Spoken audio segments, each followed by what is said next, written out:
Sebelumnya, Assalamualaikum warahmatullahi wabarakatuh. Ketemu lagi ya dengan saya Erono Budi Wijoyo untuk proses penjelasan terkait dengan pengkajian keperawatan jiwa untuk part 2 ya. Jadi kita akan melanjutkan pada part 2 di mana pertemuan kemarin kita sudah masuk pada masalah psikososialnya. Nah, sekarang kita akan masuk pengkajian kepada status mentalnya. Baik, apa yang perlu dikaji pada status mental? Nah, kita akan kaji mulai dari penampilan. Apakah penampilannya tidak rapi, penggunaan pakaiannya tidak sesuai, ataupun cara pakaiannya tidak seperti biasanya. Saya rasa ini cukup jelas ya, tidak rapi itu seperti apa ya. Jadi tidak rapi itu ya lusuh, kemudian tidak mandi dan lain sebagainya ya. Sedangkan penggunaan pakaian tidak sesuai itu bisa jadi bajunya terbalik atau mungkin lubang kepala untuk lubang tangan dan lain sebagainya ya. Kemudian cara berpakaian tidak seperti biasa. Jadi cara berpakaian tidak seperti biasa itu bisa jadi pakaiannya tidak sesuai dan lain sebagainya. Nah, Anda harus menjelaskan di sini, jelaskan kenapa pasien ini ya. Kemudian ada masalah keperawatan atau tidak, misalnya defisit perawatan diri misalnya. Kalau memang ada permasalahan tersebut, kalau tidak ada dilanjutkan saja. Oke, baik. Selanjutnya kita ke pembicaraan. Nah, pada status mental pada pembicaraan itu kita lihat apakah klien kita ini bicara cepat, keras, gagap, apatis. Apatis itu ya dia tidak aware dengan lingkungan sekitar gitu ya. Jadi fokus pada dirinya sendiri.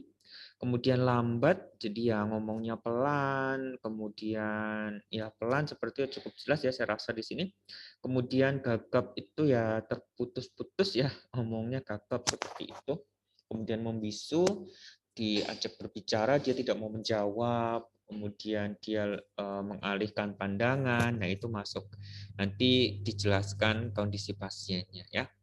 Kemudian inkoheren. Inkoheren itu dia tidak nyambung. Jadi apa yang kita tanyakan jawabannya itu tidak nyambung, tidak koheren. Itu namanya inkoheren. Selanjutnya adalah tidak mampu memulai pembicaraan. Nah, klien ini mungkin bisa jadi ketika kita datangi dia hanya tetap terdiam, tetap fokus dengan apa yang dia lihat tanpa mempedulikan kita, bisa jadi seperti itu. Jadi dia tidak bisa memulai atau tidak mampu untuk memulai pembicaraan dengan kita sebagai seorang perawat yang merawatnya. Ya. Nah, ini dicentang-centang saja ya di kotak-kotak ini ya. Saya rasa kursornya terlihat ya. Nah, nanti dijelaskan apa yang pengkajian dari si klien ini, pembicaraannya, membisu kah atau lambat dan lain sebagainya dijelaskan.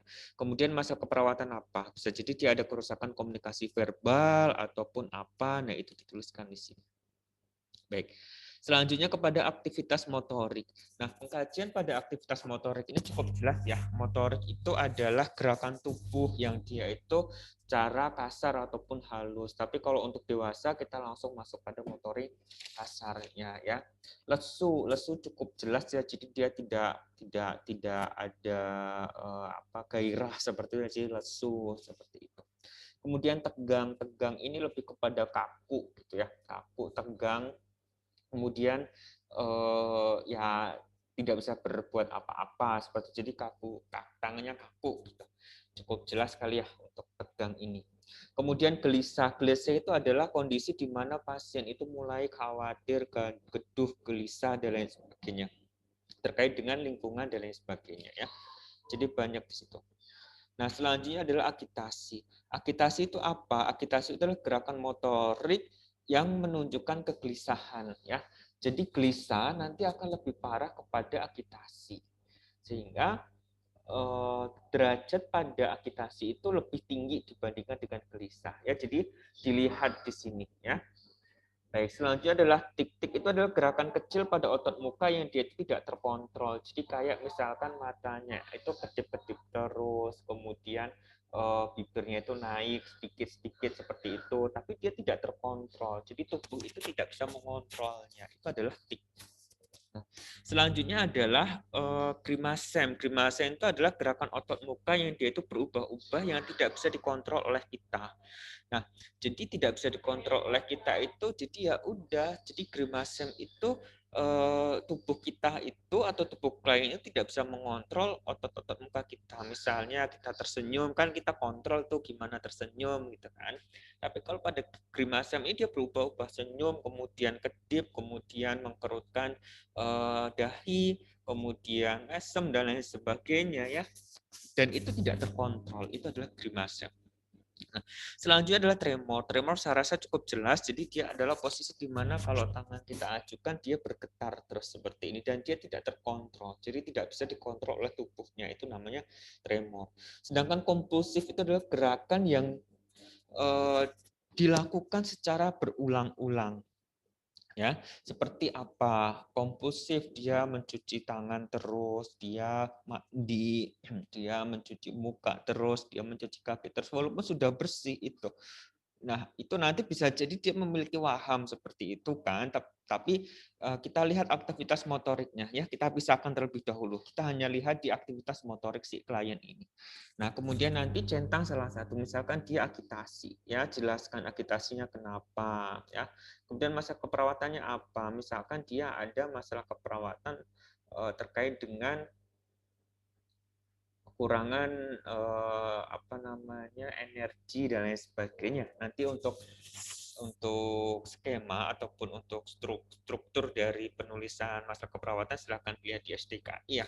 Nah, tapi di sini saya berikan apa namanya gambaran bahwa aktivitas motorik itu nanti ada permasalahan di keperawatannya ya, tergantung dari hasil pengkajian kita. Makanya kita harus memahami, oh ini aktivitas motoriknya sesuai, oh ini motoriknya tidak sesuai. Tidak sesuainya kenapa? Apakah dia itu lesu, tegang, gelisah, agitasi, ataupun sampai dengan kompulsif. Ya. Baik. Kalau ada pertanyaan, nanti silakan komen pada kolom komentar, sehingga nanti bisa saya lihat, kemudian saya komentari. Ya. Oke, selanjutnya adalah alam perasaan. Nah, alam perasaan ini bagaimana si klien ini gitu kan? Apakah dia sedih, apakah dia takut, apakah dia putus asa, khawatir ataupun dia bergembira berlebihan. Nah, sedih di sini cukup jelas ya saya rasa. Jadi dia merasa bahwa kondisinya itu tidak mungkin kondisinya itu sangatlah menyedihkan sepertinya sehingga dia merasa sedih, menangis, tertunduk dan lain sebagainya. Ketakutan ini takut karena suatu hal. Jadi cukup jelas di sini bahwa dia itu takut akan suatu hal, takut ketika ketemu dengan orang lain, takut ketika di malam hari, takut ketika di kegelapan dan lain sebagainya ya. Nah, selanjutnya adalah putus asa. Nah, putus asa itu adalah kondisi di mana dia itu antara ekspektasi dia dengan realita dia itu tidak tercapai. Ya sudahlah, dia tidak mau ngapa-ngapain dan lain sebagainya sehingga dia tidak memiliki asa sehingga dia hanya diam diri saja ya, putus asa dan lain sebagainya. Pada orang-orang putus asa ini biasanya dia menyampaikan terkait dengan apa yang dia rasakan. Jadi silakan kaji lebih dalam lagi ya terkait dengan alam perasaan ini. Kemudian ada khawatir. Khawatir itu juga cukup jelas bahwa ada penyebabnya. Aduh, saya khawatir orang tua saya di rumah bagaimana. Aduh, saya khawatir dengan pandemi COVID ini bagaimana. Nah, itu adalah kondisi-kondisi di mana yang dia itu mempunyai alasan yang jelas. Ya, sedih pun tadi juga jelas. Aduh, saya habis kehilangan orang yang saya sayangi. Aduh, saya kehilangan ini dan lain sebagainya. Itu adalah proses sedih yang cukup jelas alasannya. Selanjutnya adalah gembira secara berlebihan. Gembira boleh, berlebihan yang tidak diperbolehkan. Ya, euforia terlalu berlebihan, menghabiskan energi terlalu berlebihan, menghabiskan banyak budget terlalu berlebihan dan lain sebagainya. Nah, itu kita lihat di sini alam perasaannya. Saya pernah menemukan pasien ODGJ terutama ya, dia itu ketika dia bekerja selesai uangnya langsung dihamburkan. Dihamburkan tuh ya untuk jajain temennya lah, untuk beli ini, beli itu yang tidak dirasa berguna pada saat itu seperti itu, sehingga uang yang dia dapatkan itu langsung habis seperti itu ya. Jadi jangan sampai seperti itu ya. Jadi kita kaji lebih dalam lagi. Kemudian jelaskan khawatir misalnya, alam perasaannya khawatir. Nah, khawatirnya itu kenapa? Ya, silakan dijelaskan di sini. Kemudian ada masalah keperawatannya apa? Oke. Nah, selanjutnya adalah afek. Afek itu ada datar, tumpul, labil, dan tidak sesuai. Afek datar itu apa? Afek datar itu ketika dia itu diberikan stimulus, ketika dia itu diberikan apa namanya rangsangan dari luar, dia itu susah sekali untuk menyampaikan itu.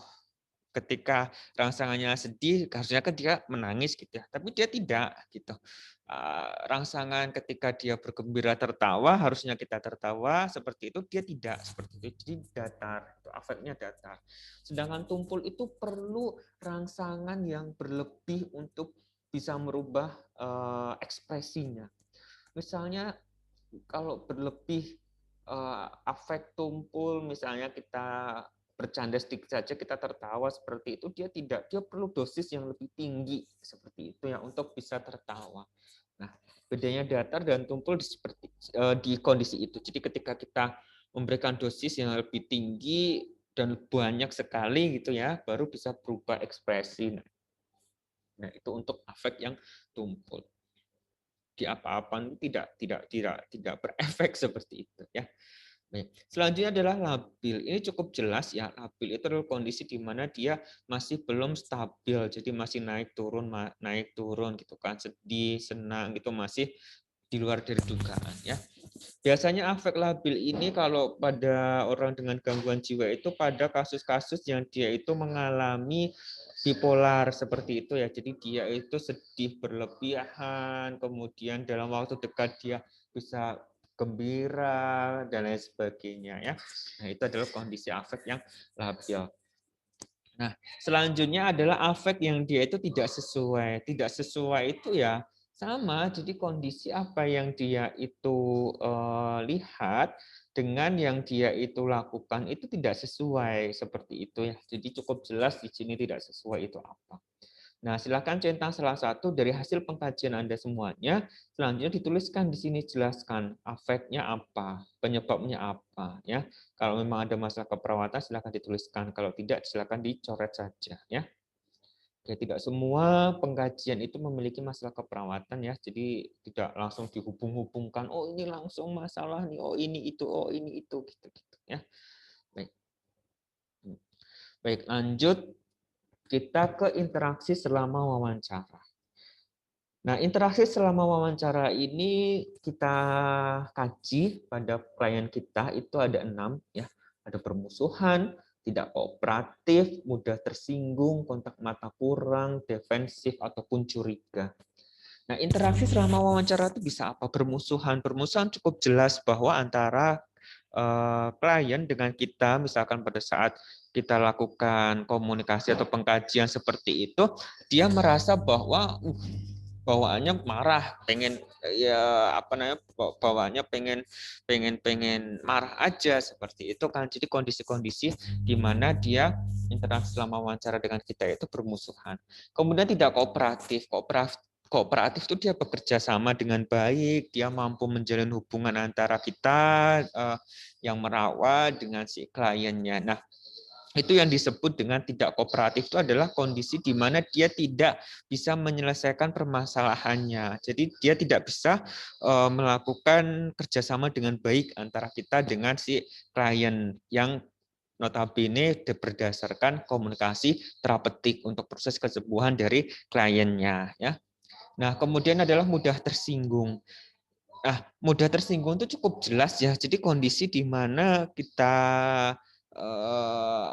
sampaikan apa gitu kan, dia marah, kita sampaikan apa atau kita tanyakan apa, dia tidak terima dan lain sebagainya. Itu adalah proses interaksi selama wawancara di mana pasien ini atau klien ini dia mudah tersinggung. Nah, selanjutnya adalah kotak mata kurang ya. Nah, kontak mata kurang ini cukup jelas di mana ketika kita berhadapan kan harusnya kedua mata kita dengan klien itu kan saling bertatapan dan mempertahankan itu.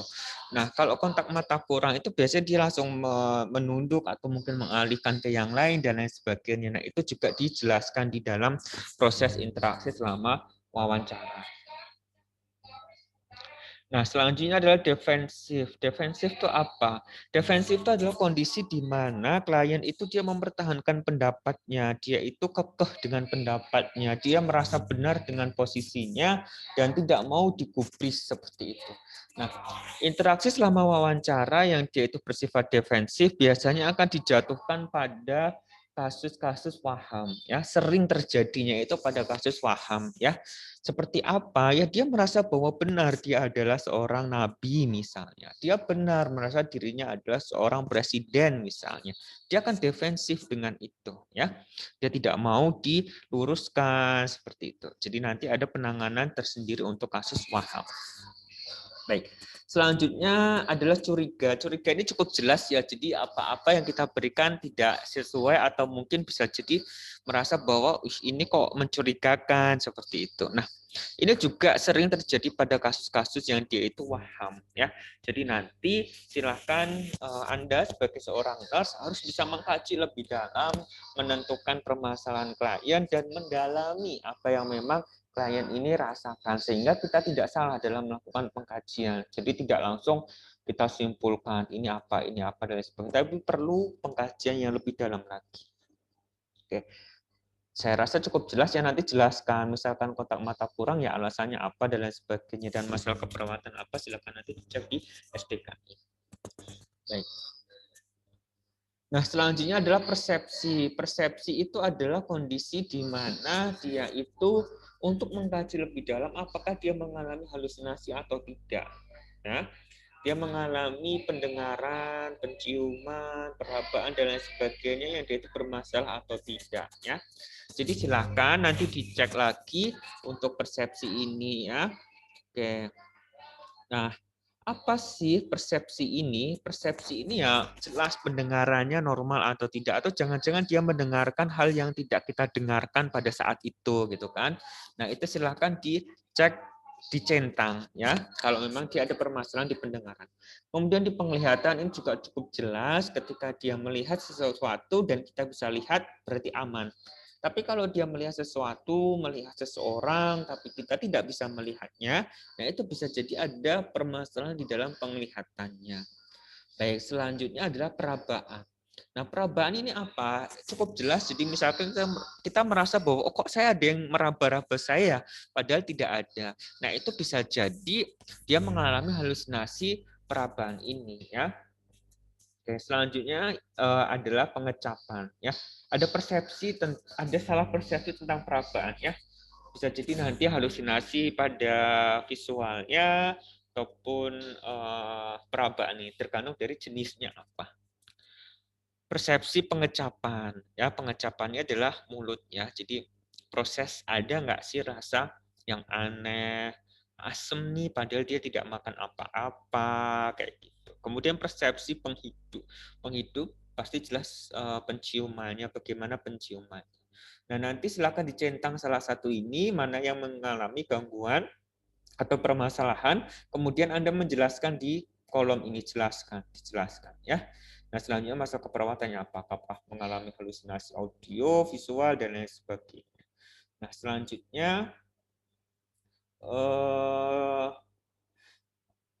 kita masuk kepada proses pikir ya. Proses pikir. Nah, proses pikir ini terlihat sekali kalau kita memang baru pertama kali berdiskusi ya atau baru pertama kali ngobrol atau mungkin melakukan pengkajian, konteks ini kan pengkajian ya, mengalami pengkajian di proses pikir ini. Misalnya sirkumstansial. Sirkumstansial itu dia adalah kondisi di mana klien ini dia berputar-putar tapi mencapai tujuan utama dia mau membicarakan apa. Inti pembicaraan itu apa? Nah, itu adalah sirkumstansial. Jadi dia jelas, tapi dia muter-muter terlebih dahulu, tapi tetap sampai tujuan. Ya. Nah, sedangkan tangensial itu adalah posisi di mana dia itu klien berputar-putar, dia itu berbicara dan lain sebagainya, tapi tidak mencapai inti pembicaraannya itu apa. Dia tidak mencapai tujuan pembicaraan itu apa. Jadi dia hanya mutar-mutar, dia hanya ngomong sana ngomong sini, jadi bahasanya itu ngalor ngidul seperti itu. Tapi tidak jelas ini mau menyampaikan apa sih, tujuannya apa sih, inti pembicaraannya apa sih. Nah, itu adalah tangensial, proses pikir ya. Nah, selanjutnya adalah kehilangan asosiasi. Kehilangan asosiasi itu adalah kondisi di mana dia itu menyampaikan tidak ada hubungan antara kalimat yang satu dengan kalimat yang lain, tapi dia tidak sadar. Jadi dia ngomong ini, tahu-tahu ngomong itu, tahu-tahu ngomong ini, ngomong A, ngomong B, ngomong C, ngomong D. Tapi dia tidak ada kesadaran di dalam tubuh si klien ini ya. Jadi dia adalah kehilangan asosiasi. Nah, selanjutnya adalah flag of idea. Flag of idea itu dia loncat-loncat gitu kan. Ngomong A, ngomong C, ngomong B, ngomong F, ngomong D, ngomong ini dan lain sebagainya. Jadi dia flag of idea. Dia meloncat-loncat terkait dengan idenya seperti itu. Jadi dia tidak fokus dengan pembicaraan pada saat itu. Flag of idea. Cukup jelas ya. Nanti kalau ada pertanyaan silahkan tanyakan pada kolom komentar. Nah, selanjutnya adalah blocking. Blocking itu adalah kondisi di mana cukup jelas bahwa dia ngomong nana tahu-tahu stop. Tidak ada pembicaraan yang lainnya, tahu-tahu dia pergi. Bisa jadi atau mungkin tahu-tahu dia blocking, bingung dan lain sebagainya, diam. Nah, itu adalah kondisi proses pikir yang dia itu blocking. Ya, nanti silahkan dilihat secara observasi klien ini memang mengalami seperti itu atau tidak. Ya. Nah, selanjutnya yang terakhir adalah pengulangan pembicaraan atau perseverasi. Apa sih perseverasi itu? Dia adalah pembicaraan yang diulang berkali-kali. Jadi itu terus ketemu ngomong itu terus. Ntar tinggal lagi ketemu lagi ngomong itu terus. Jadi dia ada proses pengulangan secara berurutan, pengulangan secara terus-menerus terkait dengan salah satu tema. Ya, dia adalah perseverasi.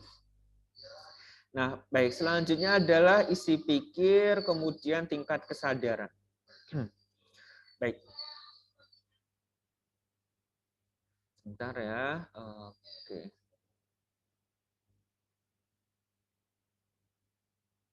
Baik. Isi pikir. Ya, saya jelaskan sedikit yang proses pikir tadi, jelaskan ya, centang salah satu dulu, apakah dia mengalami sirkumstansial, flag of idea, dan lain sebagainya. Kalau iya, jelaskan di sini kenapa. Nah, kemudian kalau memang ada masa keperawatan, silakan. Kalau tidak, ya dikosongkan saja. Baik, selanjutnya adalah isi pikir. Isi pikir itu obsesi, fobia, hipokondria, pikiran najis, dipersonalisasi, ide yang berkaitan, dan lain sebagainya. Ya, kita akan bahas satu persatu. Isi pikir itu adalah proses di mana dia itu pikiran itu kayak apa sih, kayak gitu ya. Jadi inti pikiran itu kayak apa ya. Sedangkan kalau proses pikir itu adalah bagaimana dia itu menyampaikan dari isi pikirnya itu ke khalayak umum atau ke orang lain. Itulah proses pikirnya. Nah, sedangkan isi pikir itu adalah proses di mana isi pikirnya itu tuh apa sih? Inti dari pikirannya itu apa? Ya, obsesi. Obsesi itu apa? Obsesi itu adalah proses di mana seseorang itu menginginkan sesuatu dan dia dilakukan secara berulang-ulang. Jadi dia memiliki obsesi yang tinggi sehingga dia mengulangi itu, sehingga dia melakukan itu dan lain sebagainya, itu namanya obsesi. Nah, karena suatu hal, jadi jelas dia obsesinya apa. Oke, kalau fobia itu adalah kondisi di mana dia itu takut akan suatu hal yang jelas penyebabnya.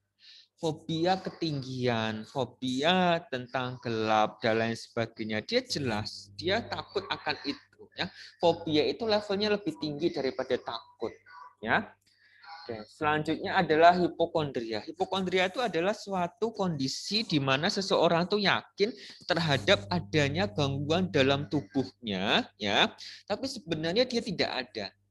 Misalnya, saya itu hipertensi loh, tapi setelah dicek tensinya, baik hari ini ataupun riwayat sebelumnya, dilihat dari rekam medis misalnya, ataupun lihat dari tanya kepada keluarganya dan lain sebagainya, dia tidak ada hipertensi. Nah, itu adalah kondisi hipokondria. Jadi dia merasa bahwa atau yakin bahwa dirinya itu mengalami penyakit padahal sebenarnya dia tidak ada itu.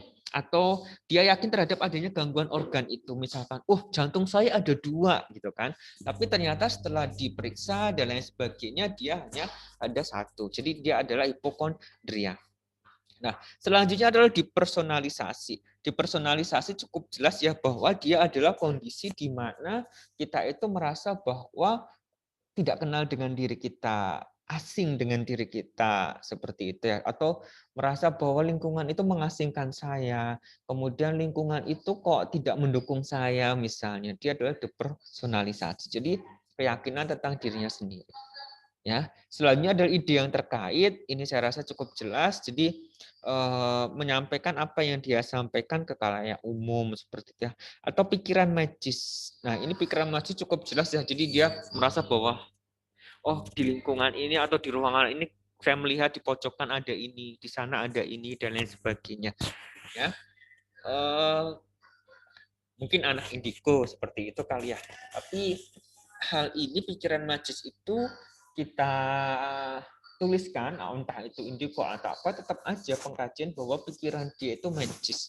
Magis dalam artian kalau kita berbicara tentang lain hal, tahu-tahu dikembalikan lagi kepada hal-hal yang berkaitan dengan dunia lain misalnya. Nah, itu masuk dalam pikiran magis. Baik, selanjutnya adalah waham. Waham, paham ya? Waham itu adalah suatu keyakinan yang salah, tapi dia itu dipegang bahwa itu adalah sesuatu yang benar menurut dia. Ya, nah jadi apa saja jenisnya? Jenisnya cukup jelas. Di sini ada beberapa contoh. Tinggal nanti dituliskan, ya, dituliskan atau dicocokkan mana sih yang sesuai dengan kondisi klien kita. Ya. Oke, agama. Waham agama cukup jelas ya bahwa dia ada kondisi di mana dia itu meyakini dirinya bahwa dia adalah nabi setelah Nabi Muhammad misalnya, bahwa dirinya adalah Tuhan, bahwa dirinya adalah utusan Rasul dan lain sebagainya ya. Itu adalah waham agama. Jadi silahkan dilihat, dikaji lebih dalam, dia itu yakin tentang dirinya itu tentang apa ya. Kalau memang dia bisa menjelaskan identitas dirinya, dia bisa menjelaskan tentang asal-usul dan lain sebagainya, usia dan lain sebagainya, tanggal lahir, ya saya rasa bukan waham agama seperti itu ya. Atau dia tidak mengalami waham. Tapi kalau memang dia ada proses waham yang tidak sesuai, bisa jadi waham agama ini melekat di sana. Ya. Kemudian ada waham nihilistik. Jadi merasa bahwa dirinya itu tidak ada di dunia ini, bahwa dirinya itu sudah meninggal, bahwa dirinya itu tidak tidak ada di dunia ini. Itu adalah waham nihilistik. Kemudian adalah waham somatik ya. Waham somatik itu kondisi di mana dia itu merasa bahwa ada yang organ tubuh kita itu ada yang salah seperti itu ya.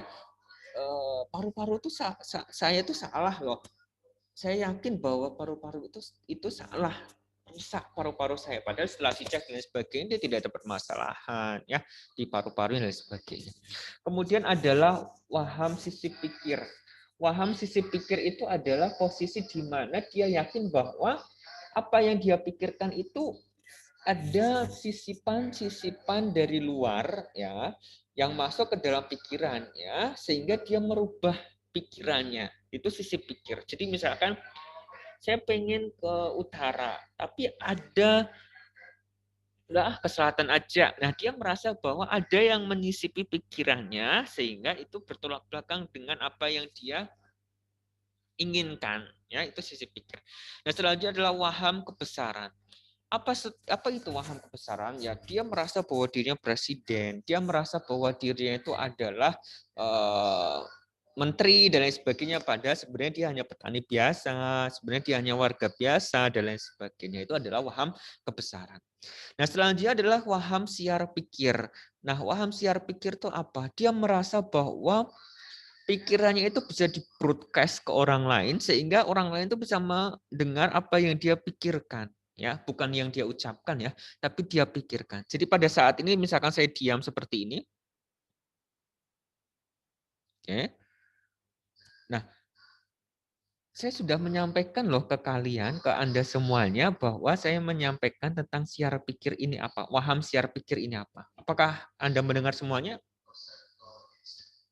Oke, saya rasa tidak, ya kan? Karena memang saya tidak bisa berbicara atau pikiran saya tidak bisa membroadcast itu seperti itu. Tapi orang-orang yang mengalami waham siar pikir itu merasa bahwa pikirannya itu sudah bisa disiarkan, pikirannya itu bisa disampaikan, pikirannya itu bisa di-broadcast kepada orang lain sehingga orang lain itu tahu apa yang dia pikirkan. Ya, itu adalah waham siar pikir. Saya rasa cukup clear ya. Kalau masih ada pertanyaan silakan tanyakan di kolom komentar. Baik, selanjutnya adalah waham curiga. Waham curiga itu adalah kondisi di mana ya dia merasa curiga, dia merasa bahwa ini orang dekat-dekat saya pasti ada maunya. Kenapa kamu bawa pisau mau membunuh saya ya? Kamu mau menyelakai saya ya? Nah, itu adalah waham curiga ya. Nah, saya pernah merawat pasien dengan waham curiga ini, jadi benar sekali ya apa yang kita dekatkan, bawa pensil, bawa pulpen aja ke dekatnya seperti itu, dikirain mau melukai dia, dikirain mau menusuk matanya dan lain sebagainya gitu. Jadi untuk waham curiga itu perlu ada pendekatan khusus, baik itu pada dirinya ataupun kepada keluarganya. Jadi kita masuk melalui keluarganya kalau memang di keluarganya ada, ya seperti itu. Kalau memang tidak ada, ya kita dekati pelan-pelan. Oke. Baik, waham selanjutnya adalah kontrol pikir. Ya, kontrol pikir itu adalah kondisi di mana pikirannya itu dikontrol oleh orang lain, pikirannya itu ditentukan oleh orang lain sehingga dia bisa melakukan tindakan-tindakan yang diinginkan oleh orang lain untuk mengontrol pikirannya, untuk mengontrol dirinya. Saya rasa bahwa saya itu melakukan ini karena saya itu dikontrol oleh si A misalnya. Nah, waham kontrol pikir itu masuk di dalam proses tersebut ya. Jadi ini perlu diperhatikan, perlu dicek lagi dan jelaskan ya. Misalkan dia mengalami sisi pikir atau siap pikir silakan dicentang ya di sini. Kemudian jelaskan kenapa dan lain sebagainya. Kemudian ada masalah keperawatannya apa. Klien mengalami isi pikirnya obsesi terhadap bentuk tubuhnya sehingga dia tidak mau makan dan lain sebagainya. Silakan dijelaskan di sini. Kemudian masalah keperawatannya apa ya? Waham curiga misalnya. Oke, selanjutnya adalah tingkat kesadaran. Oke, apa sih tingkat kesadaran itu gitu kan? Sebentar, mana sih? Oh, ini tingkat kesadaran ini cukup jelas ya saya rasa bingung, sedasi dan stupor. Ya, bingung itu adalah kondisi di mana saya di mana sih? Bingung saya. Sekarang ini ngapain saya harusnya? Cukup jelas ya bingung seperti apa. Kemudian adalah sedasi. Sedasi, tingkat kesadaran sedasi itu cukup jelas bahwa dia itu di bawah kayak sadar tidak sadar, di antara sadar dan tidak sadar, ataupun simpelnya dia di bawah obat tidur, obat bius gitu. Itu sedasi, dia bersifat sedatif, sedasi seperti itu ya. Jadi kondisi di mana melayang ya.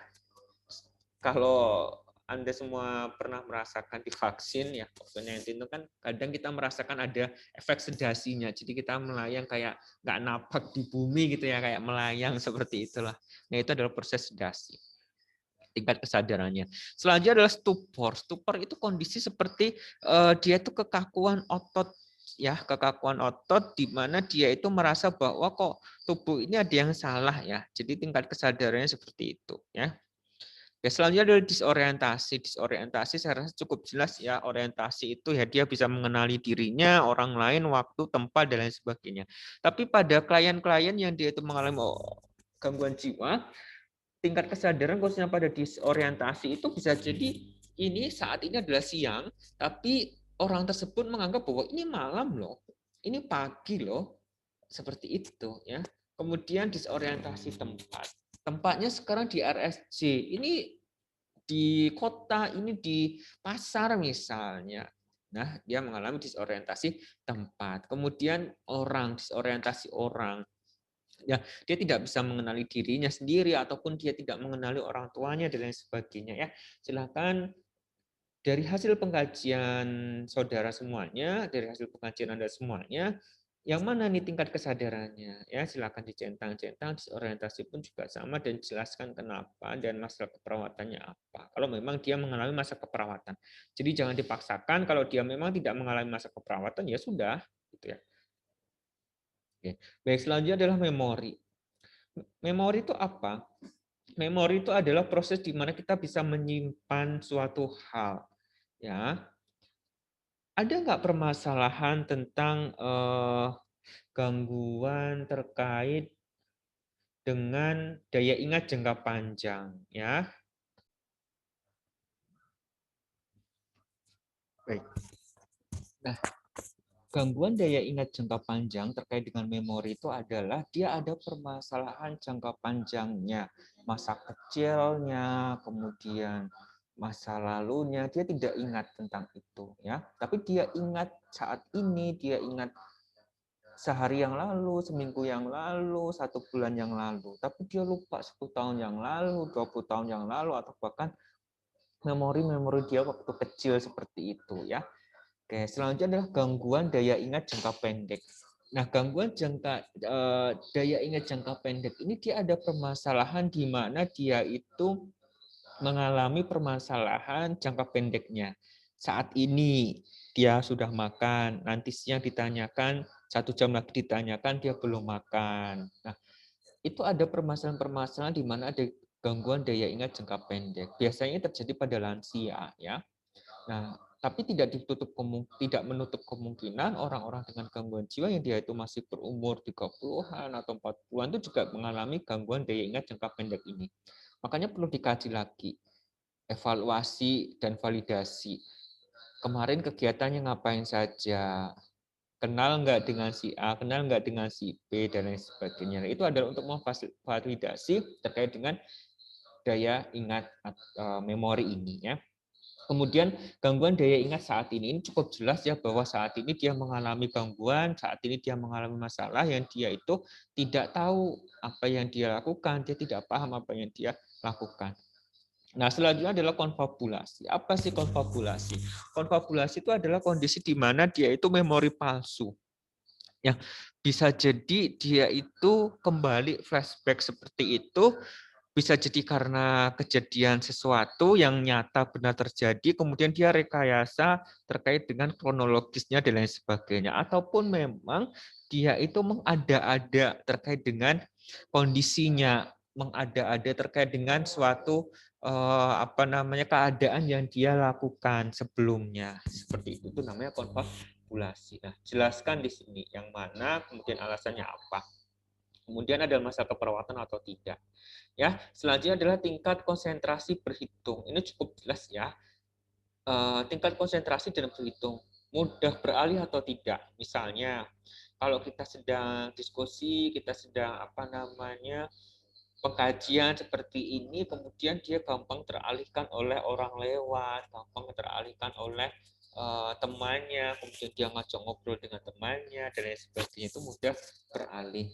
Kemudian tidak mampu berkonsentrasi, cukup jelas ya. Jadi misalkan suruh membaca misalnya, tapi dia tidak mau untuk membaca, dia tidak mau untuk melakukan itu, ya. Kemudian tidak mampu berhitung sederhana, cukup jelas nanti ditanyakan saja penjumlahan, perkalian, pengurangan ataupun pembagian, ya.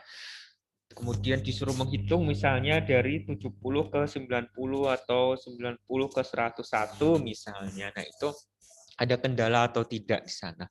Kalau memang dia ada kendala, ya dicentang, tidak mampu berhitung sederhana, dan silakan nanti dijelaskan dan masalah keperawatannya apa. Ya. Kemudian adalah selanjutnya kita kaji tentang kemampuan penilaian. Nah, kemampuan penilaian ini ada gangguan ringan, ada gangguan bermakna. Penilaian ini cukup jelas ya. Jadi misalkan kita suruh menilai si A, coba gambarkan si A itu seperti apa. Coba gambarkan meja itu seperti apa. Coba gambarkan kursi itu seperti apa. Nah, ketika dia ada masalah, bisa jadi dia mengalami gangguan bermakna. Tapi ketika dia itu tidak ada permasalahan, ya dicoret semuanya tidak masalah.